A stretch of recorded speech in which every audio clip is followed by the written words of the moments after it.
As a person while achieving your goals and dreams, normal lang talaga na nag-grow ka as a person. Normal na nag-i-improve ka. Normal na gumagaling ka. Normal na nagle-level up ka sa buhay. Pero pag nangyari sa'yo yun, hindi talaga mawawala yung constructive criticism. Yung maraming sinasabi sa'yo yung ibang tao. Yung pagchismismisan ka, pagtatawanan ka, pag-uusapan ka, at pilit ka nilang ibaba. Same with employment. Sa work mo, pag magaling ka, matalino ka, marunong ka mag-isip ng strategies, at na-promote ka, hindi naman lahat ng katrabaho mo magsiselebrate sa'yo eh. Yung iba dyan, naiinggit. Yung iba dyan, pag-uusapan ka.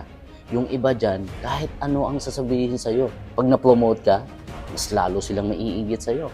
Kung ano-ano sasabihin sa'yo, kahit hindi mo naman inaano. Kaya nga as a person, it is very important that you grow, improve, invest in new learnings para maganda yung mindset mo at maging malawak yung awareness mo.